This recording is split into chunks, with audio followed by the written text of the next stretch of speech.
Assalamualaikum warahmatullahi wabarakatuh. Alhamdulillah, kita masih diberi kesempatan untuk berbagi ilmu secara daring. Nah, di sini pertemuan kali ini yaitu membahas tentang indahnya membangun mahligai rumah tangga. Nah, jadi ini adalah materi yang sangat-sangat ditunggu oleh kalian, ya, karena di sini kematangan atau kalian mulai memikirkan untuk masa depan kalian yaitu tentang pernikahan. Nah, sebelum melangsungkan sebuah pernikahan akan lebih baik untuk belajar terlebih dahulu teorinya. Nah, sebelum memulai kepada pembahasan, kita akan berdoa terlebih dahulu agar apa yang kita pelajari mendapatkan keberkahan dan kemudahan. Bismillahirrahmanirrahim. Rabbi zidni ilma warzuqni fahma. Amin. Semoga apa yang kita pelajari nanti akan mendapatkan keberkahan dan kemudahan. Adapun kompetensi dasar pada materi kali ini yaitu 2.6 menunjukkan sikap bersatu dan kebersamaan dalam lingkungan masyarakat sebagai implementasi ketentuan pernikahan dalam Islam. Nah, yang sedangkan berikutnya yaitu 3.6 mengevaluasi ketentuan pernikahan dalam Islam. 4.6 menyajikan prosesi pernikahan dalam Islam. Tujuan pembelajaran di sini yang pertama, siswa dapat menjelaskan ketentuan pelaksanaan pernikahan berdasarkan syariat Islam. Yang kedua, menjelaskan dalil-dalil tentang ketentuan pelaksanaan pernikahan berdasarkan syariat Islam. Yang ketiga, mengidentifikasi ketentuan pelaksanaan pernikahan berdasarkan syariat Islam. Yang keempat, mengidentifikasi hikmah dan manfaat ketentuan pelaksanaan berdasarkan syariat Islam. Yang kelima, menjelaskan hikmah dan manfaat ketentuan pelaksanaan pernikahan berdasarkan syariat Islam. Nah, menganalisis dan mengevaluasi ketentuan pernikahan dalam Islam. Pernikahan adalah sunatullah yang berlaku umum bagi semua makhluknya. Al-Quran menyebutkan dalam surah Az-Zariyat ayat 46 yang berbunyi, "Dan segala sesuatu kami ciptakan berpasang-pasangan supaya kamu mengingat akan kebersamaan Allah." Islam sangat menganjurkan pernikahan karena dengan pernikahan manusia akan berkembang sehingga kehidupan umat manusia dapat dilestarikan. Tanpa pernikahan, regenerasi akan terhenti, kehidupan manusia akan terputus, dunia pun akan sepi dan tidak berarti. Karena itu Allah SWT mensyariatkan pernikahan sebagaimana firman-Nya dalam Quran surah An-Nahl ayat 72. Bismillahirrahmanirrahim. Wallahu ja'ala lakum min anfusikum azwajan wa ja'ala lakum min azwajikum banina wa hafadatan wa razaqakum minat thayyibat afabil batili yu'minuna wa bi ni'matillahi hum yakfurun. Yang artinya, Allah menjadikan dari kamu istri dari jenis kamu sendiri dan menjadikan bagimu dan istri-istrimu itu anak-anak dan cucu-cucu dan memberimu rezeki dari yang baik-baik.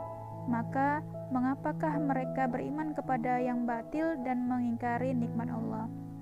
Nah, pada ayat tersebut menguatkan rangsangan bagi orang yang merasa belum sanggup agar tidak khawatir karena belum cukup biaya, karena dengan pernikahan yang benar dan ikhlas, Allah SWT akan melapangkan rezeki yang baik dan halal untuk hidup berumah tangga sebagaimana dijanjikan oleh Allah SWT dalam firman-Nya, "Dan kawinlah orang-orang yang sendirian di antara kamu dan orang-orang yang layak berkawin dari hamba-hamba sahayamu yang lelaki dan hamba-hamba sahayamu yang perempuan. Jika mereka miskin, Allah SWT akan memampukan mereka dengan karunia-Nya, dan Allah Maha Luas pemberinya lagi Maha mengetahui." Nah, di sini Rasulullah SAW juga banyak menganjurkan kepada para remaja yang sudah mampu untuk segera menikah agar kondisi jiwanya lebih sehat seperti dalam hadis berikut. Wahai para pemuda, siapa saja di antara kalian yang sudah mampu, maka menikahlah, karena pernikahan itu lebih menundukkan pandangan dan lebih menjaga kemaluan. Jika kamu mampu, jika belum mampu, maka berpuasalah, karena berpuasa dapat menjadi benteng dari gejolak nafsu. Hadis riwayat Al-Bukhari dan Muslim. Nah, dari beberapa keterangan tersebut bahwa kita selaku umat muslim, baik perempuan dan laki-laki, jika sudah masanya dan jika sudah mampu, maka diwajibkan bagi kita untuk menikah. Nah, apa sih perkawinan? Apa sih itu pernikahan? Nah, di sini ada secara bahasa dijelaskan bahwa pernikahan adalah menghimpun, mengumpulkan, atau menjodohkan. Nah, sedangkan secara istilah, pernikahan adalah nikah dapat diartikan sebagai sesuatu ikatan lahir batin antar seorang laki-laki dan perempuan yang bukan mahram sebagai suami istri dengan tujuan membina rumah tangga yang bahagia berdasarkan tuntunan Allah Subhanahu wa taala. Nah, dalam Undang-Undang Nomor 17 Tahun 1974 juga telah ditegaskan bahwa perkawinan merupakan ikatan lahir batin antara laki-laki dan perempuan sebagai suami istri dengan tujuan membentuk keluarga atau rumah tangga yang bahagia dan kekal berdasarkan ketentuan yang Maha Esa. Nah, dan di sini dapat diartikan bahwa perkawinan adalah menyatukan dua orang, yaitu laki-laki dan perempuan, dengan tujuan membina rumah tangga yang bahagia berdasarkan tuntunan Allah. Ya, seperti itu. Jadi jika niatnya berbeda, misalnya untuk menyakiti orang lain, itu tidak diperbolehkan untuk melakukan pernikahan atau perkawinan.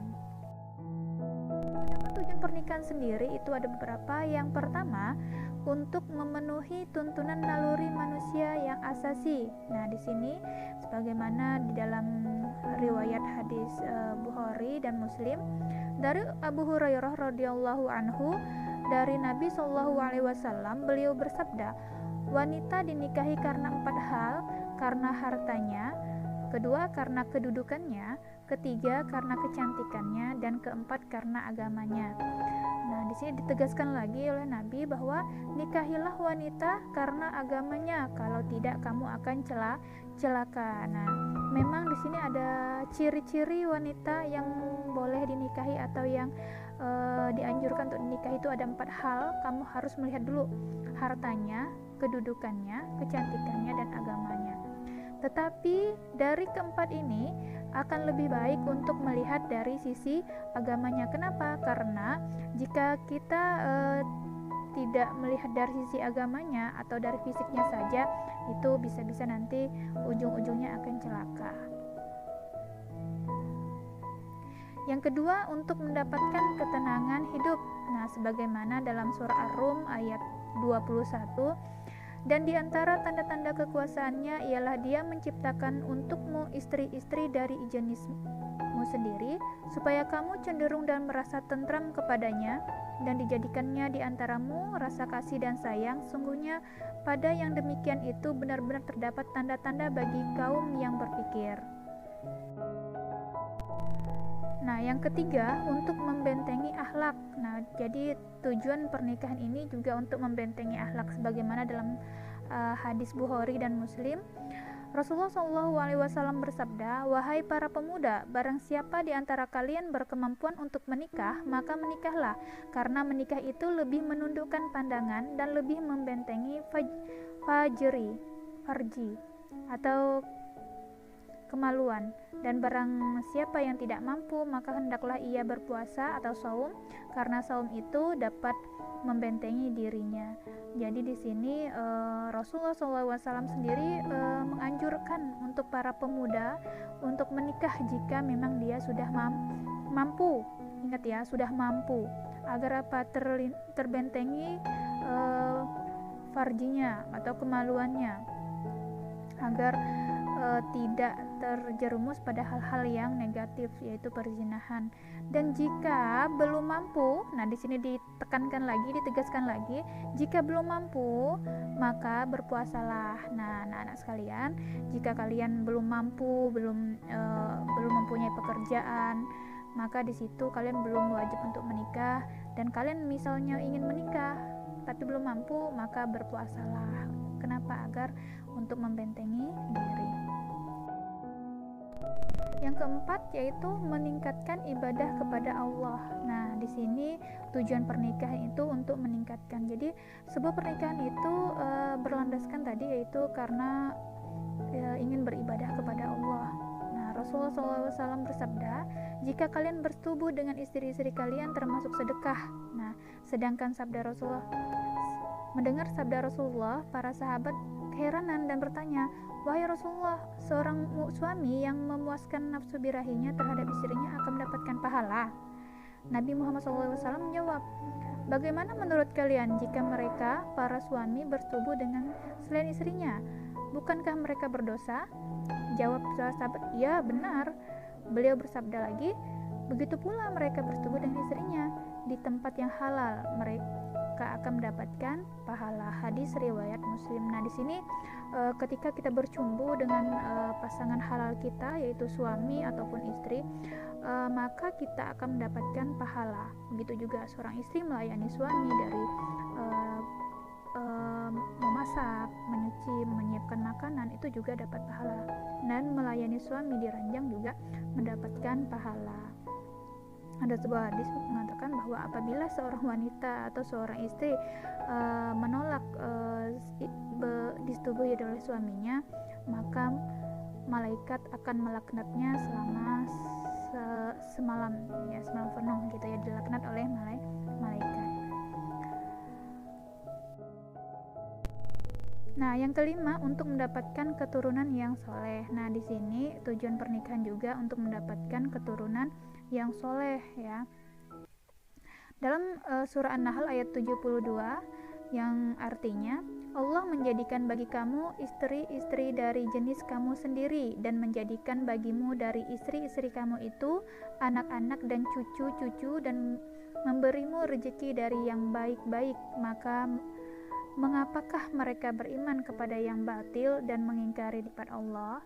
Nah, di sini dalam ayat ini dikatakan bahwa sebuah pernikahan itu adalah untuk menghasilkan atau untuk mendapatkan keturunan yang soleh dan solehah.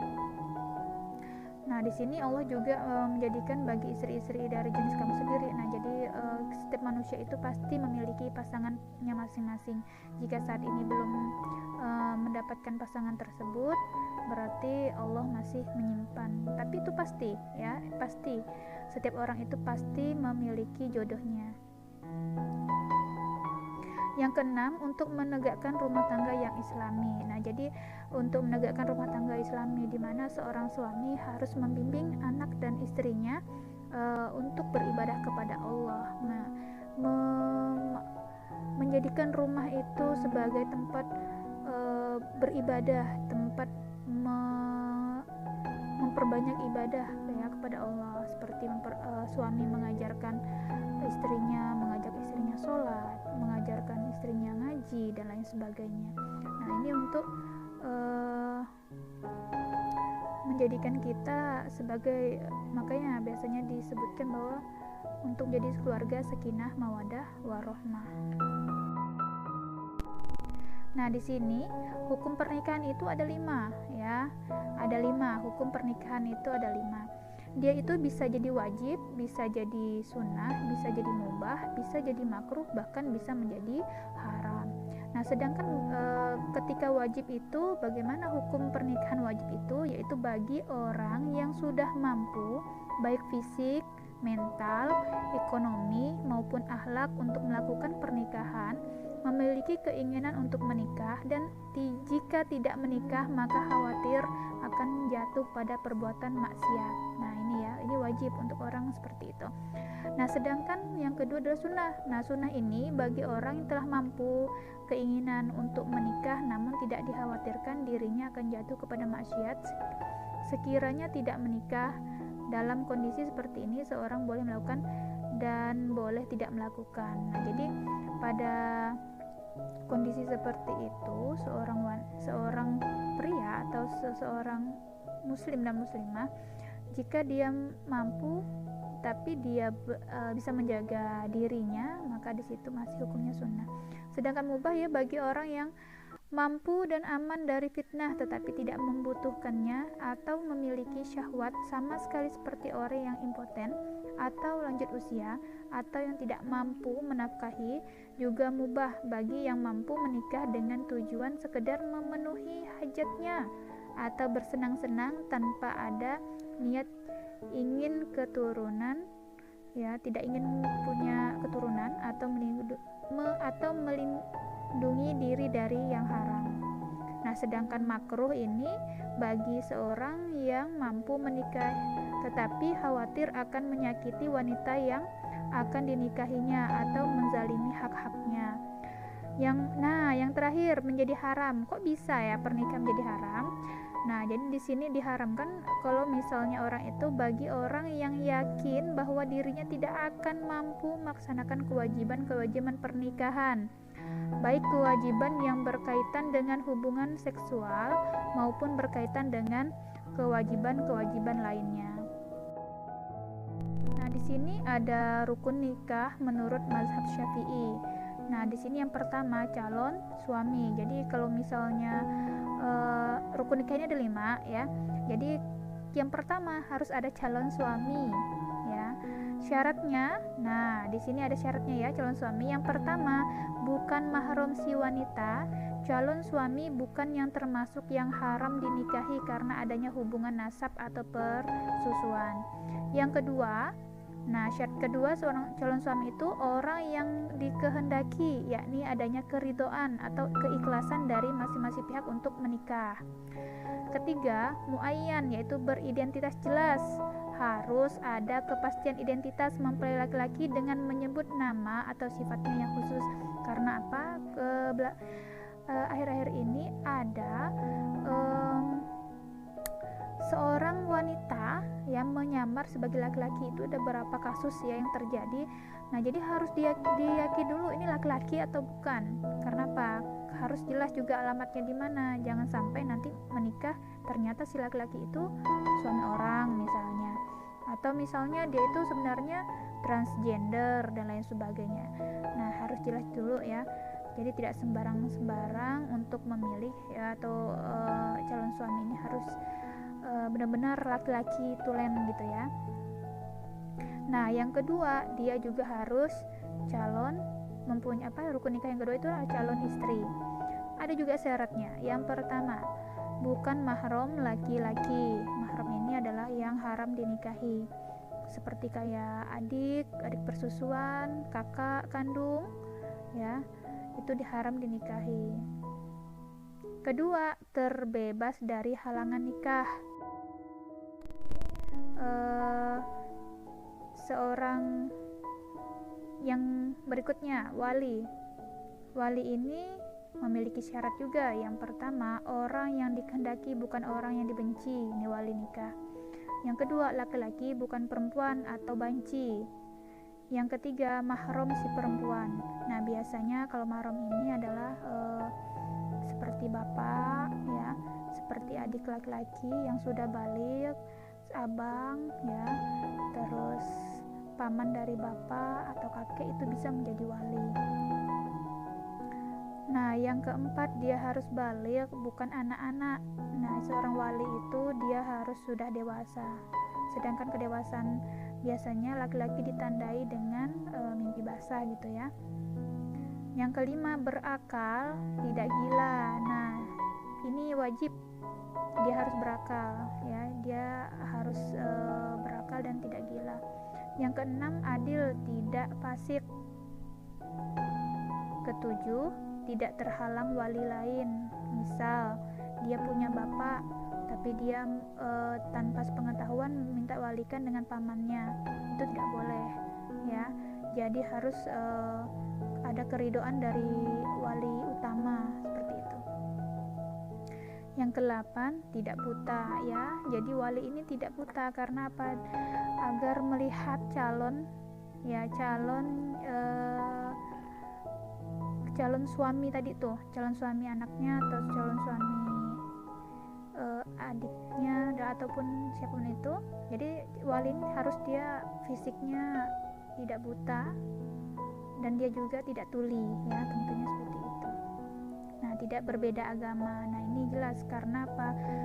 Terputusnya hubungan persaudaraan itu karena perbedaan agama. Nah, jadi jika berbeda agama, maka di situ dilarang untuk menjadi wali. Ke-10, dia harus merdeka, bukan seorang budak. Nah, jadi rukun berikutnya itu 2 orang saksi. 2 orang saksi itu syaratnya yang pertama, berjumlah 2 orang, bukan budak, bukan wanita, dan bukan orang fasik. Nih ya, syarat saksi. Dia bisa dari selain keluarga ya. Saksi ini bisa dari selain keluarga, misalnya Pak RT. Tapi tadi harus dia bukan budak ya, tapi sekarang tidak ada budak lagi, dan dia bukan wanita, dan dia bukan orang fasik. Yang kedua, baligh dan berakal. Nah, di sini seorang saksi dia harus dewasa dan dia juga berakal. Ya, tidak gila atau tidak dalam keadaan mabuk. 3, adil. Keempat, beragama Islam. Ini hal wajib juga. Seorang saksi harus memiliki syarat, dia harus beragama Islam. Dapat melihat. Kenapa? Karena sebuah pernikahan itu yang sakral. Ketika 2 insan bersatu, maka si saksi ini bisa melihat kedua mempelai tersebut, agar di suatu saat nanti jika terjadi hal-hal yang tidak diinginkan, saksi ini bisa memberikan keterangan kepada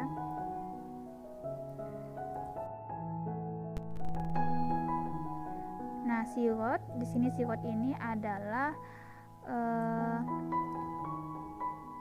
seperti ijab kabul ya. Sigot ini adalah ucapan ijab kabul. Nah, dia itu tidak tergantung dengan syarat. Misalnya pernikahan itu dilakukan karena hutang, itu tak boleh ya. Tidak boleh seperti itu. Jadi sebuah pernikahan itu dia harus murni karena ikhlas kedua belah pihak, seperti itu.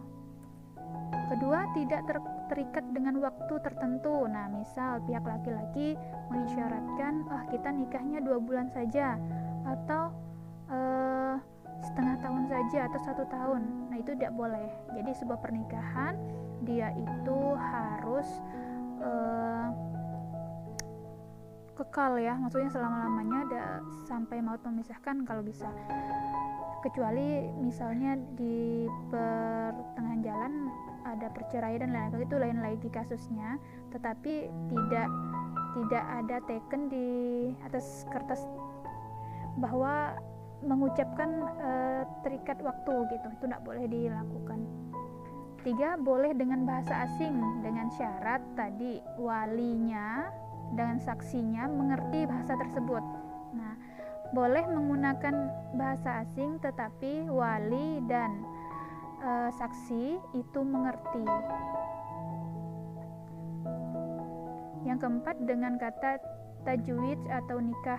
Nah, tidak boleh dalam bentuk kinayah atau sindiran, karena kinayah itu membutuhkan niat, sedangkan niat itu sesuatu yang abstrak, sesuatu yang masih tidak nyata gitu ya.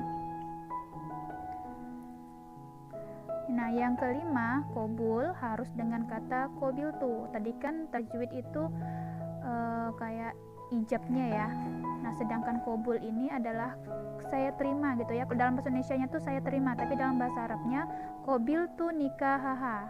Saya terima nikahnya, itu dalam bahasa Indonesia. Atau qabiltu tajwijaha, dan boleh dilakukan dahulu dari ijab, seperti itu. Nah, di sini ada beberapa pernikahan yang tidak sah. Nah, ada beberapa pernikahan yang tidak sah. Nah, yang pertama itu adalah pernikahan mut'ah. Apa sih pernikahan mut'ah itu?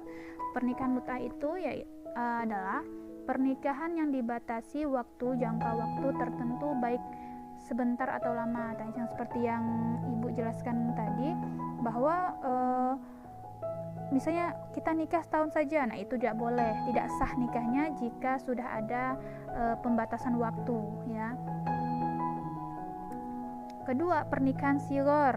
Pernikahan sigor ini adalah pernikahan dengan persyaratan barter tanpa pemberian mahar. Contohnya, misalnya, nikahkanlah aku dengan sepupumu, nanti akan aku jodohkan kamu dengan sepupuku. Itu tidak boleh, ya, tidak boleh. Nah, jadi namanya pernikahan sigor itu kayak pernikahan barter, itu tidak diperbolehkan. Berikutnya, pernikahan muhalil. Nah, pernikahan muhalil ini pernikahan seorang wanita yang telah ditalak tiga oleh suaminya, yang karenanya diharamkan untuk rujuk kembali. Jadi ketika seorang sudah bercerai atau ditalak oleh suaminya, apalagi misalnya talak tiga, itu tidak diperbolehkan untuk kembali kepada suami yang awal, gitu ya. Nah, jika dia kemudian hari dia menikahi laki-laki dengan niat untuk kembali ke suami yang pertama, nah itu kan udah ada niatnya berbeda, ya. Nah, di situ dengan tujuan untuk menghalalkan nikahi lagi kepada mantan suaminya tadi, maka itu tidak diperbolehkan. Itu namanya pernikahan muhalil, itu dilarang. Karena apa? Karena itu akan merugikan sebelah pihak, ya, pihak suami yang kedua gitu, yang baru gitu, ya. Itu tidak diperbolehkan. Nah, berikutnya pernikahan orang yang ihram. Nah, jadi pernikahan yang orang yang ihram itu atau naik haji atau umroh itu belum masuk tahalul, maka itu dilarang, tidak diperbolehkan, kecuali sudah dilakukan tahalul dan melakukan akad, mungkin situ diperbolehkan.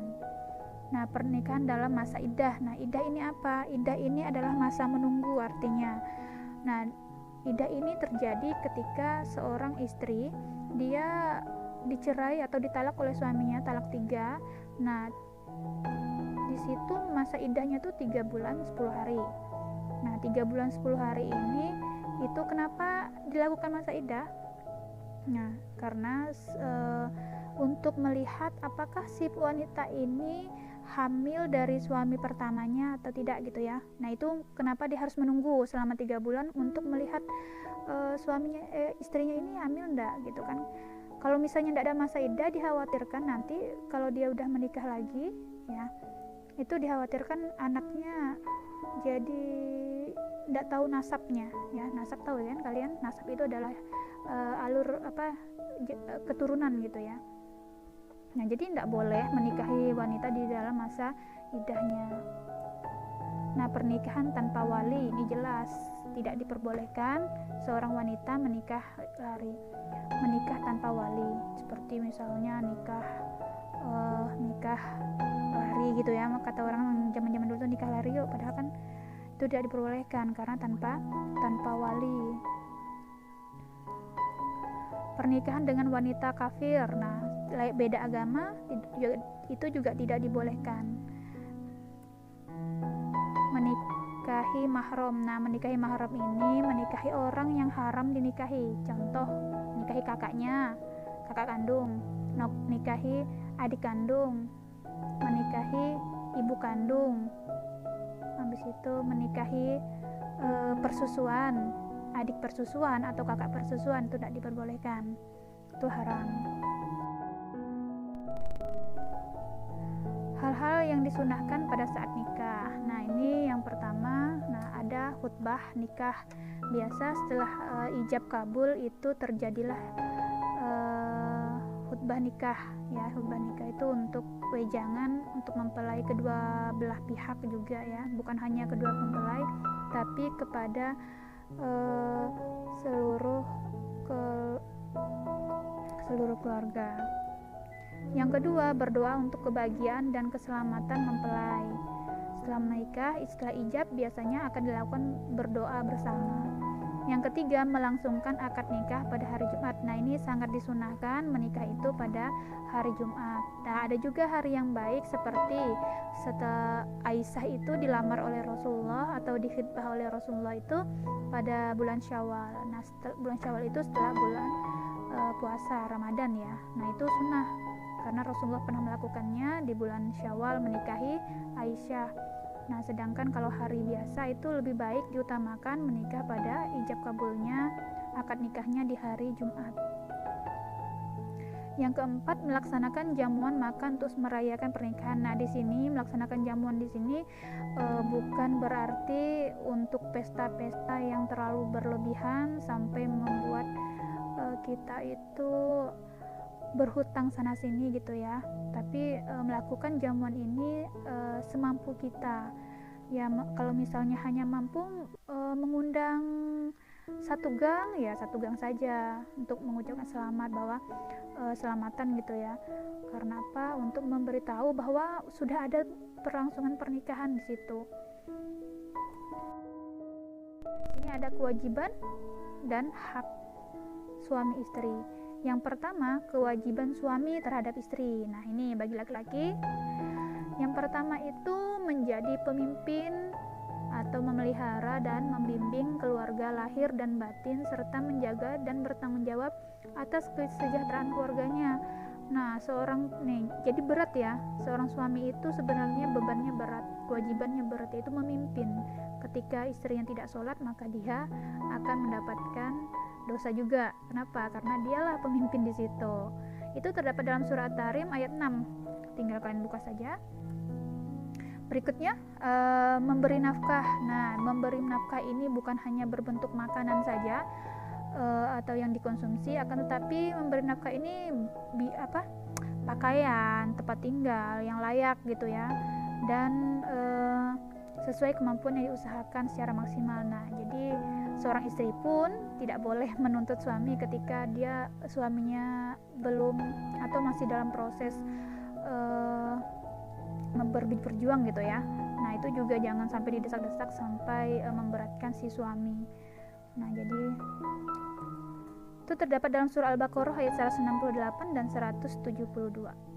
Nah, ketiga, bergaul dengan istri secara ma'ruf dan memperlakukan keluarganya secara baik. Nah, jadi di sini bergaul dengan istri secara ma'ruf ini memperlakukan istri ya bercumbu dan lain sebagainya itu secara baik gitu ya. Jangan sampai menyakiti istri ya. Dan memperlakukan keluarganya secara baik ya. Di sini banyak kita lihat kasus bahwa banyak sekali laki-laki sudah tidak mengerti dengan kewajibannya ya. Banyak para suami yang ketika sudah menikah dia itu kasar dengan istrinya ya. Dia kasar dengan istrinya, dia maki istrinya. Kenapa? Kasar di sini bukan hanya ketika kita memukul seseorang, tapi secara kata-kata itu juga lebih menyakitkan gitu ya. Itu tidak diperbolehkan. Ini kewajiban suami ya, tidak boleh atau bergaul dengan baik ya. Jangan sampai melakukan hal-hal yang kasar dan melewati batas. Yang keempat itu memberi kebebasan berpikir dan bertindak kepada istri sepanjang sesuai norma Islam. Jadi di sini seorang laki-laki atau seorang suami juga boleh membebaskan. Maksudnya membebaskan di sini bukan berarti bebas sebebas-bebasnya ya, tetapi di sini ketika seorang istri ingin berkarir ya, selama itu tidak membuat si istri lupa diri sebagai kewajibannya sebagai istri, tidak masalah ya. Jangan sampai dia berkarir sampai melampaui ya, tidak boleh melampaui dari norma Islam ya, karena hakikat seorang istri yaitu mengurus suami, anak dan lain sebagainya. Yang kelima adalah membantu tugas-tugas istri serta tidak mempersulit kegiatan istri. Nah, di sini kebanyakan laki-laki ya itu gengsi membantu tugas-tugas istri seperti nyuci piring, nyuci baju. Padahal Rasulullah SAW mencontohkan bahwa ketika Aisyah sedang sibuk gitu ya, sedang berbenah ke yang lain, Rasulullah membantu istrinya, membantu Aisyah waktu itu, membantu misal mencuci pakaian, mencuci piring ya. Kalau dulu itu bejana ya namanya, kalau zaman Rasul itu bejana. Nah, jadi di situ Rasulullah ndak gengsi ya, itu kan pekerjaan perempuan, tidak. Jadi Rasulullah juga membantu Aisyah. Kenapa seperti itu? Rasulullah itu ingin mencontohkan kepada laki-laki bahwa membantu pekerjaan istri itu tidaklah sebuah aib gitu ya. Jadi ketika kalian nanti seorang laki-laki, ya anak-anak yang laki-laki, kalau misalnya kalian sudah berkeluarga, jangan asal semau diri ya, semau hati kata orang. Ya bantulah istri gitu ya, ringankan, apalagi kalau misalnya sudah memiliki anak gitu kan, itu kan kerepotannya lebih ya. Jadi bantulah istri. Ya kalau misalnya ndak mau nyuci piring ataupun ndak mau beberes rumah atau ndak mau nyuci baju, ya setidaknya ngasuh gitu ya, ngasuh anak, biar istri ketika bekerja atau beres-beres rumah itu tidak terganggu gitu ya, lebih cepat selesainya. Nah, di sini tadi udah kewajiban suami. Nah, sekarang kewajiban istri terhadap suami. Nah, ini untuk anak-anak yang perempuan, kewajiban kalian nanti sebagai istri terhadap suami kalian, yang pertama itu adalah taat kepada perintah suami. Nah, taat kepada perintah suami di sini yaitu yang tidak melanggar peraturan atau melanggar dari ketentuan Allah gitu ya. Misalnya suami suruh sholat, di situ suami suruh sholat, maka si perempuan, si istri ini harus mau. Kenapa? Itu kewajibannya sebagai muslimah yang sudah balik. Jadi kewajiban suami tadi mengingatkan dan si istri taat pada perintah suami. Yang kedua, selalu menjaga diri dan kehormatan keluarga. Nah, ketika ingin keluar rumah, ingin bepergian, itu seorang wanita harus jaga diri dan dia harus izin dulu kepada suaminya. Ya, jadi seorang wanita atau seorang istri itu harus izin dan ketika mendapatkan izin dia menjaga kehormatan dan baik di dalam dan di luar rumah. Nah, seperti itu. Ketiga, bersyukur atas nikmat nafkah yang diterima dan menggunakannya dengan sebaik-baiknya. Nah, di sini kewajiban istri itu bersyukur atas nafkah yang diberikan oleh suami. Jangan terlalu banyak menuntut kepada suaminya yang hal-hal yang tidak mampu suaminya berikan. Nah, seperti itu. Ingat-ingat ya. Nanti kalau udah bersuami, jangan sampai menuntut terlalu melebihi dari kemampuan suami. Keempat, membantu suami dan mengatur rumah tangga sebaik mungkin. Nah, di sini suami memang sebagai kepala keluarga, tetapi istri juga harus membantu bagaimana bisa menjadikan rumah itu jadi keluarga yang sakinah, mawadah, warohmah. Jika hanya suami saja mungkin agak kesulitan, tapi harus dibarengi antara suami istri. Seperti itu. Kewajiban istri, yang berikutnya adalah kewajiban bersama suami dan istri, ini kedua belah pihak ya. Yang pertama, memelihara dan mendidik anak dengan sebaik-baiknya. Nah, ini kewajiban dua-duanya. Saya melihat beberapa kasus ya, ketika zaman sekarang ketika anaknya belajar misalnya ya, belajar, oh ke bapakmu sana, padahal itu anaknya mau belajar ya, di persimpangan bapaknya jawab ke mamamu sana gitu ya. Nah, padahal itu ada kewajiban kedua belah pihak. Itu tidak boleh ya, itu harus dilakukan bersama-sama. Jangan menyalahkan, oh kamu nih tidak belajar gara-gara ibumu atau apa ya, oh kamu nih nilaimu jelek gara-gara bapakmu misalnya tidak mau ngajarin gitu kan. Itu tidak boleh seperti itu. Kenapa? Ini kewajiban bersama, yaitu memelihara dan mendidik anak. Yang kedua, berbuat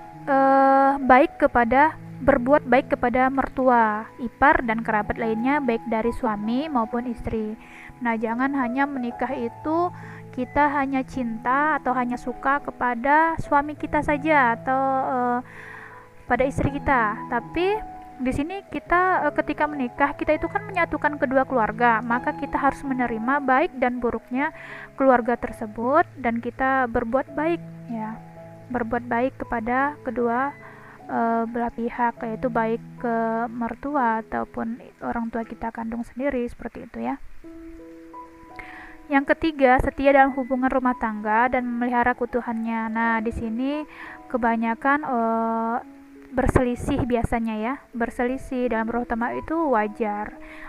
Tetapi ketika sudah ada terjadinya selisih, maka di sini kita sedang diuji kesetiaannya dan memelihara keutuhannya. Kenapa? Banyak sekali kasus-kasus bahwa ketika bertengkar sudah tidak mampu ya, lalu berpisah, itu jangan. Karena apa? Talak itu memang boleh, tetapi talak itu atau perceraian itu sangat dibenci oleh Allah. Keempat, saling membantu antara keduanya. Nah, yang seperti yang dijelaskan tadi, suami membantu istri pekerjaan rumah, begitu pula istri membantu suami, ya, saling membantu gitu ya, saling meringankan pekerjaan kedua belah pihak. Kelima, menjaga penampilan lahir ya, dalam rangka merawat keutuhan cinta. Nah, di sini kalau saya lihat sudah menikah ya udah gitu ya, nggak diurus lagi badannya, perempuan terutama. Ya laki-laki juga gitu. Ketika sudah menikah ya udah sebuncit-buncitnya perutnya, nggak diurusnya tuh, kolesterol segala macam, akhirnya penyakit banyak berdatangan. Nah sedangkan perempuan gitu juga, udah punya anak, sembarang-sembarang dia ngeluarkan susunya tuh. Ya, menyusu, netei anaknya tuh di mana-mana, di pasar misalnya anaknya mau nyusu, dikeluarkannya payudaranya. Padahal sebelum menikah itu dijaga, malu dia mau ngeliatkan. Tapi yang anehnya setelah menikah ya ndak dijaganya lagi tuh. Nah jangan ya anak-anak sekalian, yang terutama perempuan, ketika sudah menikah, kenapa kebanyakan perselingkuhan terjadi? Bukan karena suami ndak cinta lagi saya rasa, tetapi karena yang dilihatnya kayak pembantu kali ya di rumah. Nah jadi ya bukan hanya kalian, saya juga akan berusaha nanti kalau misalnya harus ya menjaga badan itu ya, menjadikan ketika suami pulang kerja itu ngelihat kita, istriku cantiknya gitu kan ya, harus tetap menjaga penampilan. Jangan sampai setelah menikah kita yang penting udah laku, itu jangan sampai kata-kata itu ada terbersit dalam benak kalian, yang penting udah laku, lalu ndak jaga diri, besoknya suaminya selingkuh marah-marah.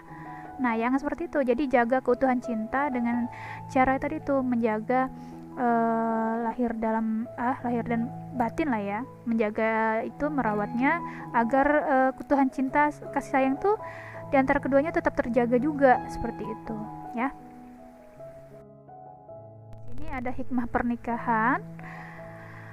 Pertama, pernikahan atau perkawinan merupakan cara paling baik untuk mendapatkan keturunan. Nah, jadi hikmahnya pernikahan itu adalah kita untuk mendapatkan keturunan yang baik, yang soleh dan soleha. Yang kedua, menyalurkan naluri kebapaan dan keibuan. Nah, setiap manusia, setiap kita ini pasti punya naluri kebapaan yang laki-laki dan keibuan bagi untuk yang perempuan. Nah inilah saat berumah tangga inilah kita menyalurkan naluri tersebut ya. Ketiga, memupuk rasa tanggung jawab dalam rangka melihara dan mendidik anak. Nah ini tadi ya, mendidiknya harus bersama-sama. Yang keempat, membagi rasa tanggung jawab antar suami dan istri yang selama ini dipikul oleh masing-masing pihak. Kelima, menyatukan kedua keluarga, pihak suami dan istri, sehingga hubungan silaturahmi semakin kuat. Nah, di sini ada beberapa penyebab putusnya pernikahan. Yang pertama itu meninggal dunia. Nah, yang pertama itu adalah meninggal dunia. Di sini ketika sebuah pernikahan antara suami ataupun istri sudah meninggal, maka di situ putuslah ya tali pernikahan secara duniawi gitu ya. Nah, kedua itu perceraian. Nah, perceraian itu dia biasa dinamakan talak. Kalau dalam Islam itu dinamakan talak. Talak secara bahasa itu melepas ikatan pernikahan atau meninggalkan. Nah, sedangkan secara istilah talak itu berarti putusnya tali perkawinan yang telah terjalin oleh suami istri. Nah, hukum talak itu halal, tapi dibolehkan, tapi sangat dibenci Allah.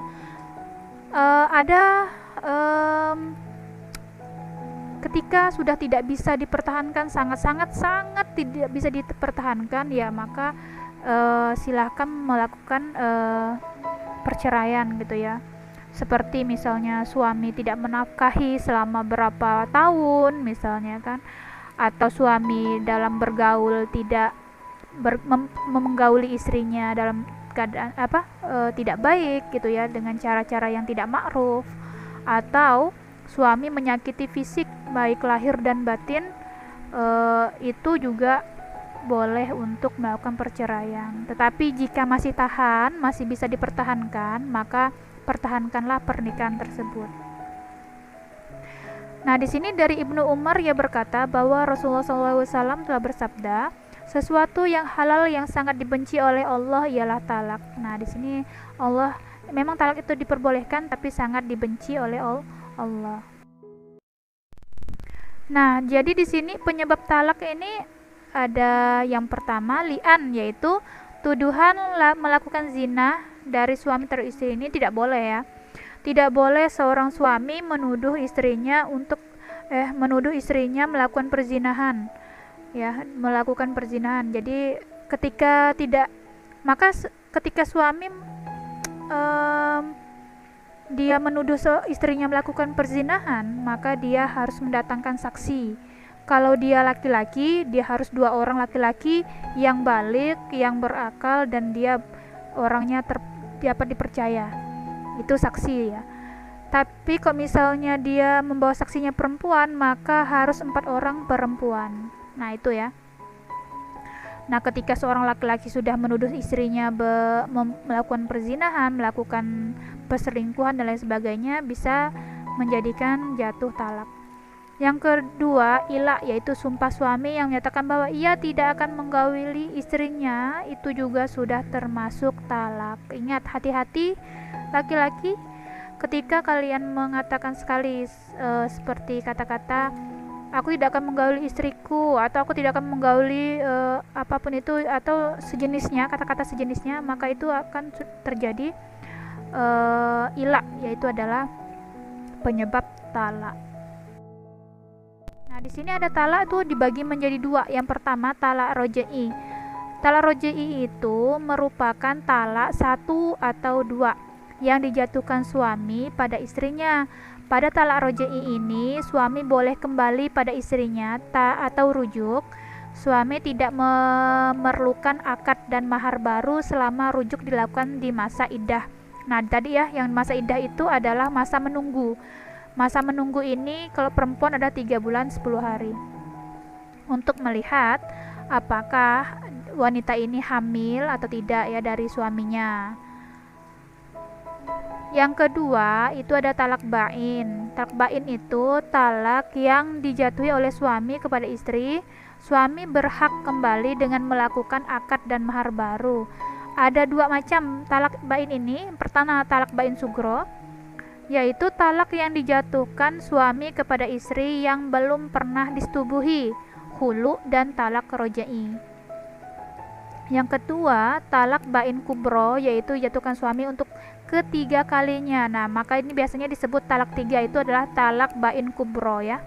Kalau yang kita kenal di masyarakat biasanya talak 3 itu adalah talak bain kubro.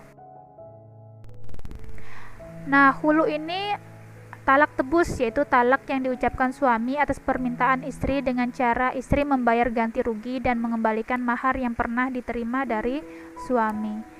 Ini talak tebus ya. Ketika istri sudah melakukan membayar mahar, mengembalikan mahar, maka terjadilah hulu, yaitu talak tebus. Ini dalam surah Al-Baqarah ayat 229, yang artinya, jika kamu khawatir bahwa keduanya suami istri tidak dapat menjalankan hukum-hukum Allah, maka tidak ada dosa atas keduanya tentang bayaran yang diberikan oleh istri untuk menebus dirinya. Itulah hukum-hukum Allah, maka janganlah kamu melanggarnya. Barang siapa yang melanggar hukum-hukum Allah, mereka itulah orang-orang yang zalim. Nah, fase ini adalah penyebab batalnya akad atau lepasnya ikatan perkawinan antara suami istri yang disebabkan atau terjadinya cacat atau kerusakan pada akad itu sendiri, atau karena hal-hal lain yang datang kemudian penyebab akad itu dapat dilanjutkan. Nah, di sini ada fasakh karena syarat dan rukun nikahnya tidak terpenuhi. Contoh, setelah akad ternyata diketahui bahwa istrinya adalah saudara kandung. Nah, itu berarti fasakh, berarti batal pernikahannya. Kedua, pernikahan yang diwalikan oleh ayah atau kakeknya. Setelah menikah baru diketahui bahwa ayah atau kakek tersebut bukanlah ayah atau kakek kandungnya. Itu juga terjadi fasakh, pembatalan, nggak batal pernikahannya. Fasakh karena ada penghalang setelah pernikahan. Nah, yang ada dua juga. Jika fasakh pernikahan antara suami dan istri sama-sama memeluk Islam, tetapi di perjalanan ya antara di kedua belah pihak ini keluar agama atau memilih agama lain, maka di situ batallah pernikahan. Ketika sudah tidak seagama, maka secara hukum dia, secara agama dia batal pernikahannya. Kedua, jika suami dan istri menikah dalam keadaan kafir, setelah itu suami atau istri tersebut masuk Islam, tapi suami dan istri masih tetap kafir, maka akadnya batal. Nah, jadi ketika suami dan istri menikah dalam keadaan kafir atau beragama non-muslim, setelah itu suami atau istri tersebut masuk Islam, nah satu diantaranya masuk Islam ya, maka disitu juga akan batal pernikahannya. Ada juga fasakh karena faktor lain. Pertama, karena istri masih merasa tidak kafah dengan suaminya, tidak merasa kafah itu sempurna ya. Jadi seorang istri merasa tidak sempurna dengan suaminya. Ada hal-hal yang kekurang-kurangan yang membuat kedua belah pihak tidak mampu untuk menerima. Kedua, fasakh karena mahar istri tidak dibayar. Nah, biasakan kalau mahar itu boleh hutang ya, tetapi ketika setelah menikah, nah tidak dibayar-bayar mahar tersebut, maka batal ya, bisa batal. Fasakh melakukan khiyar al-buluk. Nah, fasakh karena salah seorang dari suami istri menderita penyakit gila. Ini boleh ya, batal pernikahannya ketika antara suami ataupun istri menderita penyakit gila, itu boleh nanti pada membatalkan pernikahan. Tetapi kalau misalnya antara suami dan istri itu mampu atau mau menerima suaminya dalam keadaan seperti itu, tidak masalah. Ini fase terjadi karena istri yang musyrik tidak mampu masuk Islam. Nah, setelah suami masuk Islam, sedangkan wanita tersebut menuntut perceraian darinya, itu fase juga. Fase yang terjadi karena li'an. Fase yang terjadi karena adanya cacat, baik dari suami maupun istri, mempunyai penyakit menular, mandul dan impoten, itu boleh atau bisa kita untuk membatalkan pernikahan. Nah, berikutnya fase karena suami tidak mampu memberikan nafkah baik sandang, pangan maupun papan. Fase yang terjadi karena suami melakukan perjalanan atau menghilang lebih dari 6 bulan tanpa memberi berita. Nah, ini juga termasuk fase dan membatalkan pernikahan. Terakhir, fase karena suami dipenjara. Nah, sedangkan ulama mazhab Maliki berpendapat bahwa apabila suami dipenjara lebih dari setahun, istri berhak menuntut fasakh karena dengan dipenjaranya suami, istri secara langsung mendapatkan mudorot atau mendapatkan bahaya. Nah, jadi itu ya, fasakh itu pembatalan pernikahan. Oke, materi kita udah selesai. Kalian silahkan mengerjakan kuis. Kuis ini kalian klik di deskripsi YouTube. Ya, kalian klik maka nanti akan keluar, dia akan berbatas waktu sampai hari ini ya, terakhir. Jika sudah mengerjakan kuis ya, maka kita akhiri pertemuan kali ini dengan membaca doa setelah belajar. Semoga apa yang kita pelajari mendapatkan keberkahan, mendapatkan manfaat, mendapatkan penambahan ilmu ya, dan keberkahan untuk kehidupan kita selanjutnya. Bismillahirrahmanirrahim. Allahumma arinal haqqo haqqo warzuqna ittiba'ah wa arinal batila batila warzuqna tinaba. Jadi pertemuan kali ini semoga kita diberi kesehatan agar bisa bertemu di lain kesempatan dalam keadaan baik daring ataupun luring ya. Semoga kalian selalu sehat dan semangat untuk menempuh pas. Wabillahi taufiq wal hidayah. Wassalamualaikum warahmatullahi wabarakatuh.